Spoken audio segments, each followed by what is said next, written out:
As summer 1940, Europe lay under a pall of conquest, its cities crushed beneath the boots of Hitler's armies. The swastika now flew from the Channel coast to the far reaches of Norway. Only Britain remained, a lonely citadel of defiance, wrapped in cloud and salt air, staring across the narrow sea at an enemy gathering strength. Her armies had fled from Dunkirk. Her empire was stretched thin. Her people, weary but unbroken, prepared to fight on the beaches, the streets, the fields, and, if need be, in the skies above their homes. Across the Channel, Hitler's war machine readied the next blow. Operation Sea Lion, the invasion of Great Britain, was no longer a question of if, but when. Before his soldiers could land, the skies had to be cleared of resistance. The Luftwaffe, proud from its triumphs over France and Poland, expected another swift victory. They had more planes, more pilots, more experience. To them, the small island was a formality, a final obstacle before the world bent to their will. But Britain had something the Reich did not understand. In the fields of Kent and along the coastal cliffs, slender towers of steel reached into the clouds, the chain-home radar network, invisible eyes sweeping the horizon. And within a quiet mansion at Bentley Priory, a handful of controllers, plotters, and air marshals directed the defense with calm precision. At their head was Air Chief Marshal Hugh Dowding, reserved and stoic, whose belief in discipline and system would soon be tested against chaos and fury. For every sleek Messerschmitt 109, the RAF could muster barely half a Spitfire or Hurricane. Many of the pilots were barely out of school, volunteers from Britain, Poland, Canada, New Zealand, all drawn by the same conviction that if Britain fell, the world would follow. They lived in canvas huts beside runways carved from meadowland, sleeping in their uniforms, waiting for the bell. When it rang, they ran. Engines coughed to life, the scent of high-octane fuel mingling with morning dew. Moments later, the countryside trembled beneath the thunder of takeoff, Merlin engines screaming toward the rising sun. The first raids came like rehearsals for a greater storm. Bombers droned across the Channel, their shadows sliding over the waves. Coastal convoys burned, radar stations fell silent, airfields erupted in the flame. To many, it seemed the end was near. But Dowding's system, a web of radar, radio, and control, turned chaos into choreography. Each squadron, guided to the right place at the right moment, struck from the clouds with surgical precision. What looked like instinct was calculation. What appeared as luck was logic. From the cockpit, the war was intimate and terrifying. At 15,000 feet, time slowed to a heartbeat. Tracer fire stitched the air. Engines roared in harmony and violence. Pilots saw the faces of their enemies for a fraction of a second before both vanished into vapor and sunlight. A Polish flyer wrote later, "I do not think of victory or death, only of the line of smoke that leads to home." Every evening, the pilots returned to grass-streaked runways, counting who was missing. In mess halls lit by blackout lamps, they drank in silence, the room heavy with fatigue and the knowledge that tomorrow would come again. Mechanics worked through the night, hands blistered, patching bullet holes with tape and faith. Somewhere above, the moon shone over a battered island that refused to surrender. The Luftwaffe believed Britain was near collapse, that a few more weeks of bombing would shatter its will. But the opposite happened. Each raid only hardened resolve. Shopkeepers swept glass from their windows and reopened by dawn. Children practiced putting on gas masks in schoolyards. The BBC broadcast calm voices that masked the fear in every home. Churchill, ever watchful, told his cabinet, "We shall fight on until we drown them in their own arrogance." By early September, London burned nightly under the Blitz. Yet, even as firestorms raged, fighter command endured. Dowding understood that the German shift from airfields to the capital, intended to crush morale, had given him precious time to repair, regroup, and prepare. The next battle would decide everything. At dawn on September 15th, 1940, radar operators along the coast traced a mass unlike any before.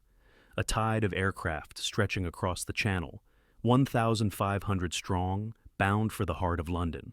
In response, every squadron was scrambled. 602 Spitfires and Hurricanes lifted from the grass of southern England, rising through scattered clouds toward destiny. For the men climbing into that pale sky, it was not just another sortie. It was the day the invasion would live or die, the moment when courage would meet its greatest test. And as the radio crackled to life with a single word, "Tally-ho!" the island that had stood alone prepared to decide the fate of freedom. Dawn broke gray and heavy over southern England. A thin mist clung to the hedgerows, blurring the outlines of the airfields where the pilots of Fighter Command waited. They had not slept much. The raids had come almost daily now, each one larger, each one hungrier for the island's surrender. Yet, this morning was different. Even before the telephone lines buzzed and the plotting tables lit with colored markers, they could sense it, the weight in the air, the quiet before the storm. At 11 a.m., radar screens along the coast pulsed with movement. A wave of aircraft, hundreds strong, crossing the channel in precise formation. Bomber groups flanked by sleek Messerschmitt 101s, climbing high to catch the sun behind them.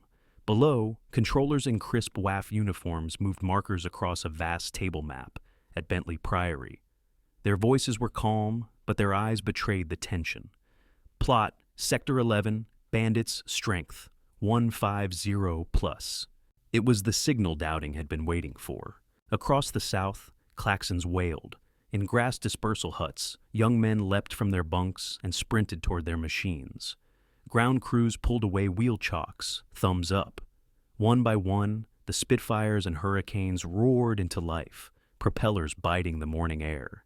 In seconds, the quiet fields became rivers of sound and motion. Engines screamed, smoke curled, and wheels lifted from the earth. They climbed through the low clouds toward the oncoming tide. 602 aircraft, outnumbered more than 2-1. Narrator, steady, reverent. They knew the odds, but courage does not count in numbers. Above the channel, the two forces met. What began as distant glints in the sunlight turned into a maelstrom of fire and vapor. The Spitfire, faster and more agile than its German rival, darted through formations with lethal grace. The Hurricane, slower but rugged, tore into bomber groups with guns blazing. The sky filled with smoke trails, parachutes, and fragments of aluminum falling like rain.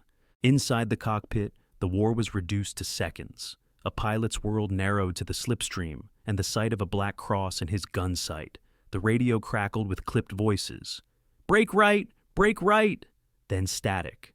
At 15,000 feet, the air was thin and cold, and the sun burned against canopies smeared with oil. Every trigger pull felt both mechanical and personal. Over London, bombs fell in ragged bursts. Anti-aircraft guns thundered from rooftops. Civilians watched from the streets, pointing at the dance above, tiny silver dots weaving in impossible spirals. Some cheered when a German plane spiraled down trailing smoke. Others crossed themselves silently. For those below, it was both terror and theater, the defense of their lives unfolding in the sky. At Uxbridge, inside Fighter Command's bunker, Prime Minister Churchill stood behind Dowding, watching the battle play out on the plotting table. Colored lights flickered, voices called out squadron codes. The air was thick with cigarette smoke and urgency. For hours he said nothing, only whispered to an aide, "How many more can we send?" The answer came softly. "None, Prime Minister. Every squadron is up." By afternoon, the Luftwaffe's formations began to fray. Discipline gave way to confusion. British fighters, guided by radar and instinct, struck where the enemy was weakest. Over the Thames estuary, Spitfires from number 603 Squadron tore through bombers heading for the docks, sending 3 down in flames. Near Biggin Hill, a Hurricane pilot limped home on one engine, his canopy shattered, face streaked with blood. But he lived. A German pilot, captured that evening, muttered in disbelief. "We thought the RAF was finished, but they were everywhere. Everywhere." By dusk, the surviving bombers turned back across the channel, many limping, some crashing into the sea.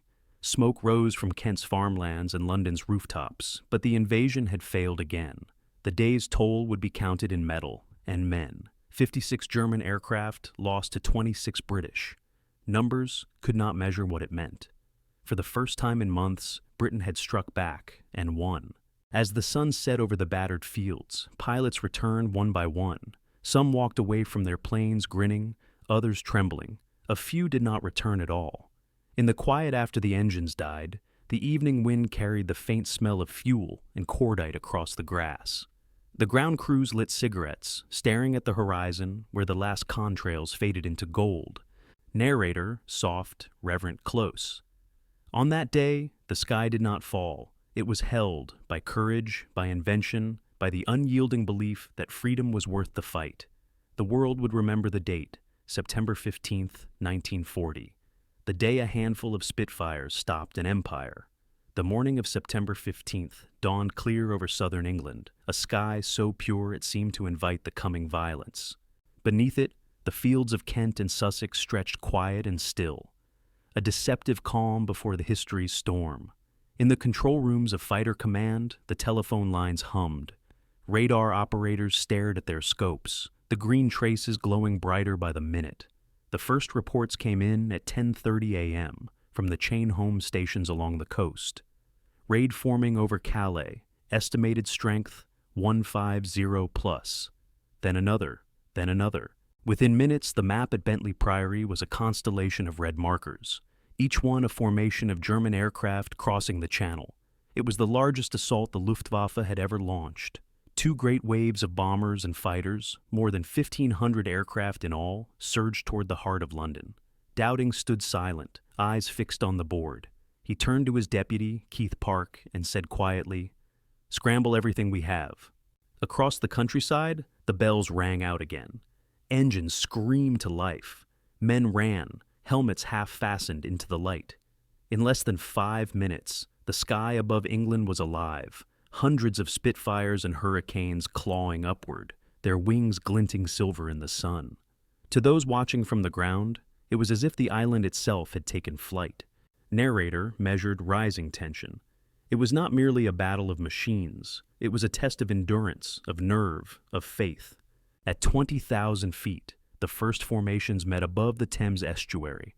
German bombers in tight boxes, escorted by Messerschmitts flying high cover, faced the climbing arcs of British interceptors. The air became a tangle of contrails and smoke. From the cockpit, it was chaos. Tracer fire streaking through the clouds, bursts of flame, the white flash of parachutes. Spitfires darted through bomber formations like wasps among hornets, their 8 Browning guns hammering at close range. The Hurricanes, heavier and steadier, struck the bombers head-on, breaking their ranks before the fighters above could respond. For the young men inside those fragile machines, the battle was a blur of motion and instinct. A Spitfire pilot might see his wingman vanish in a sudden flash. A German gunner might glimpse the green fields of England moments before his own fall. One RAF sergeant recalled later, "The sky looked like madness itself. Engines screaming, metal burning, men fighting not just for their country, but for the very air they breathed." Below, the people of London looked up. From back gardens, from factory roofs, from the decks of fireboats on the Thames, they watched their defenders weaving patterns of defiance across the sky. The sound was overwhelming, the deep boom of anti-aircraft guns, the rising snarl of engines, the sharp chatter of machine guns echoing between clouds. When a bomber fell trailing smoke, crowds cheered instinctively, even as its burning wreckage tumbled toward the city. At Uxbridge, Churchill stood again beside Dowding, silent as the battle unfolded on the plotting table. Colored markers shifted rapidly, then slowed, then shifted again. The reports came in bursts. Red section engaged, blue leader returning, 109s breaking north. The room was thick with tension and the smell of sweat and cigarette smoke. Churchill leaned closer to Dowding and murmured, "How many reserves have we left?" The answer came softly, "None, Prime Minister. Not one." Outside, the afternoon sky began to change. The great German formations, shattered and scattered, were retreating. Radio chatter from the squadrons carried disbelief and relief in equal measure. "They're turning back. They're going home." Over the channel, bombers dropped their payloads into the sea to lighten their escape. Others never made it. By late afternoon, the silence returned. The last echoes of battle drifted away on the wind. The green fields of southern England were littered with the wrecks of aircraft, friend and foe alike. Smoke curled from hedgerows and ditches where Spitfires had come down hard. Ambulances moved quietly across the runways, Mechanics stood motionless, waiting for squadrons that would never return whole. The numbers told the story. 56 German aircraft lost, 26 British fighters destroyed. But those figures could not capture what had happened in the sky. The moment when courage, technology, and sheer human will had turned the tide. Hitler's invasion plans, so certain days before, now began to crumble. The Luftwaffe's aura of invincibility had been broken. As dust settled, a lone Spitfire circled above the cliffs of Dover, its silhouette black against the setting sun. The pilot, exhausted, could see the channel below, empty, peaceful for the first time in months. Somewhere out there, the enemy was retreating, beaten not by numbers, but by resolve. Narrator, soft, reverent, close. On this day, the balance of the war began to shift. The Luftwaffe had thrown its full weight against a nation that refused to yield, and found the limits of its power. The island stood, bloodied but unbroken. The sky was theirs. Evening fell over Britain with a strange, almost sacred calm. The smoke of battle drifted westward, mingling with the crimson light of sunset. Across southern England, the runways were quiet now, littered with the scars of the day. Empty shell casings, scorched grass, fragments of aluminum still warm to the touch. Mechanics worked in silence, patching bullet holes, wiping oil from the wings of machines that had somehow returned. For a few hours, the war paused. The island had survived. In London, the air raid sirens wailed half-heartedly before fading into the distance. The city glowed dimly under blackout, its skyline broken and bruised, but alive. People emerged from shelters and cellars, their faces smudged with dust and disbelief. The newspapers would soon call it a great victory, but the people knew better. It was not triumph they felt. It was relief. They had looked up that afternoon and seen the sky on fire, and then seen it clear again. At Fighter Command, Hugh Dowding stood before his operations map, cigarette trembling slightly in his hand. He said little. The quiet in the room felt heavier than any cheer. The cost was known to every man and woman there. For every German plane shot down, a British pilot might not come home. But they had done what few thought possible. They had stopped the invasion, not with numbers or armor, but with courage, invention, and the simple refusal to yield. Narrator, measured, solemn. The Battle of Britain did not end with a treaty or a signature. It ended in silence, the silence of an enemy who turned away. In Berlin, Hitler's frustration hardened into anger. He postponed Operation Sea Lion indefinitely. The Channel, once meant to be his highway of conquest, had become an impassable wall. Instead, he turned his gaze eastward toward Russia, leaving Britain bloodied but unbowed. The Luftwaffe, which had once promised total dominance, never fully recovered from the losses of that day. Its aura of invincibility was gone, replaced by the knowledge that courage and coordination could defeat might. For the pilots, the few, as Churchill would later call them, life moved on in fragments. They were young, many barely 20, and the war was far from over. Some would die over the Atlantic or in the deserts of North Africa. Others would live long enough to see the jet age, to grow old and quiet, haunted by the faces of those who did not return. Years later, when asked how they felt about that summer, one pilot answered simply, "We were just doing our job. It was our turn." Churchill, watching the country recover from the brink, understood the magnitude of what had been saved.